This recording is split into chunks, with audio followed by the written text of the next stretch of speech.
एक दिन एक बुजुर्ग डाकिये ने एक घर के दरवाजे पर दस्तक देते हुए कहा, चिट्ठी ले लीजिए। आवाज सुनते ही तुरंत अंदर से एक लड़की की आवाज गूंजी, अभी आ रही हूँ, ठहरो। लेकिन लगभग 5 मिनट तक जब कोई न आया, तब डाकिये ने फिर कहा, अरे भाई, कोई है क्या? अपनी चिट्ठी ले लो, मुझे और बहुत जगह जाना है, मैं ज्यादा देर इंतजार नहीं कर सकता। लड़की की फिर आवाज आई, डाकिया चाचा, अगर आपको जल्दी है तो दरवाजे के नीचे से चिट्ठी अंदर डाल दीजिए, मैं आ रही हूँ, कुछ देर और लगेगा। अब बूढ़े डाकिये ने झल्ला कर कहा, नहीं, मैं खड़ा हूँ, रजिस्टर्ड चिट्ठी है, किसी का हस्ताक्षर भी चाहिए। तकरीबन 10 मिनट बाद दरवाजा खुला। डाकिया इस देरी के लिए खूब झल्लाया हुआ तो था ही, अब उस लड़की पर चिल्लाने ही वाला था, लेकिन दरवाजा खुलते ही वह चौंक गया और उसकी आंखें खुली की खुली रह गई। उसका सारा गुस्सा पल भर में फुर हो गया। उसके सामने एक नन्ही सी अपाहिज कन्या, जिसके एक पैर नहीं थे, खड़ी थी। लड़की ने बेहद मासूमियत से डाकिये की तरफ अपना हाथ बढ़ाया और कहा, दो मेरी चिट्ठी। डाकिया चुपचाप डाक देकर और उसके हस्ताक्षर लेकर वहां से चला गया। वो अपाहिज लड़की अक्सर अपने घर में अकेली ही रहती थी। उसकी माँ इस दुनिया में नहीं थी और पिता कहीं बाहर नौकरी के सिलसिले में आते जाते रहते थे। उस लड़की की देखभाल के लिए एक कामवाली बाई सुबह शाम उसके साथ घर में रहती थी। लेकिन परिस्थितिवश दिन के समय वह अपने घर में बिल्कुल अकेली ही रहती थी। समय निकलता गया। महीने 2 महीने में जब कभी उस लड़की के लिए कोई डाक आती, डाकिया एक आवाज देता और जब तक वह लड़की दरवाजे तक न आती, तब तक इत्मीनान से डाकिया दरवाजे पर खड़ा रहता। धीरे धीरे दोनों के बीच मेलजोल और भावनात्मक लगाव बढ़ता गया। एक दिन उस लड़की ने बहुत गौर से डाकिये को देखा तो उसने पाया कि डाकिये के पैर में जूते नहीं हैं। वो हमेशा नंगे पैर ही डाक देने आता था। बरसात का मौसम आया।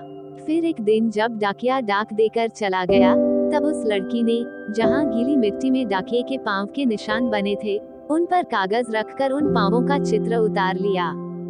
अगले दिन उसने अपने यहाँ काम करने वाली बाई से उस नाप के जूते मंगवाकर घर में रख लिए। लगभग दीपावली आने ही वाली थी। उससे पहले डाकिये ने मोहल्ले के सब लोगों से त्योहार पर बख्शीश चाही। लेकिन छोटी लड़की के बारे में उसने सोचा कि बच्ची से क्या उपहार मांगना, पर गली में आया हूँ तो उससे मिल ही लूं। साथ ही साथ डाकिया ये भी सोचने लगा कि त्योहार के समय छोटी बच्ची से खाली हाथ मिलना ठीक नहीं रहेगा।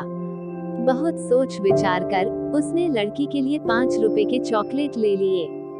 उसके बाद उसने लड़की के घर का दरवाजा खटखटाया। अंदर से आवाज आई, कौन? मैं हूँ गुड़िया, तुम्हारा डाकिया चाचा, उत्तर मिला। लड़की ने आकर दरवाजा खोला तो बूढ़े डाकिये ने उसे चॉकलेट थमा दी और कहा, ले बेटी, अपने गरीब चाचा के तरफ से।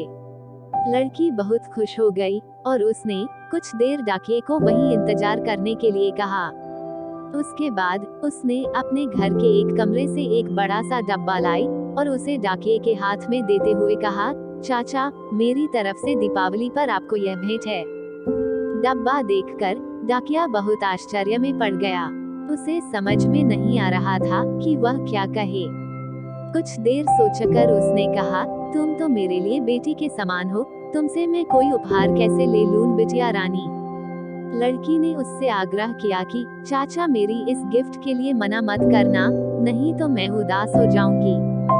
ठीक है, कहते हुए बूढ़े डाकिये ने पैकेट ले लिया और बड़े प्रेम से लड़की के सिर पर अपना हाथ फेरा, मानो उसको आशीर्वाद दे रहा हो।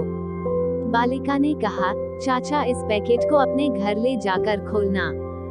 घर जाकर जब उस डाकिये ने पैकेट खोला तो वह आश्चर्यचकित रह गया, क्योंकि उसमें एक जोड़ी जूते थे। उसकी आंखें डबडबा गई। डाकिये को यकीन नहीं हो रहा था कि एक छोटी सी लड़की उसके लिए इतना फिक्रमंद हो सकती है।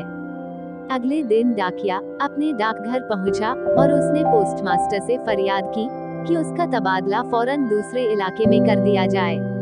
पोस्टमास्टर ने जब इसका कारण पूछा तो डाकिये ने वे जूते टेबल पर रखते हुए सारी कहानी सुनाई और भीगी आंखों और रुंधे गले से कहा, सर, आज के बाद मैं उस गली में नहीं जा सकूंगा। उस छोटी अपाहिज बच्ची ने मेरे नंगे पांवों को तो जूते दे दिए, पर मैं उसे पांव कैसे दे पाऊंगा। इतना कहकर डाकिया फूट फूट कर रोने लगा।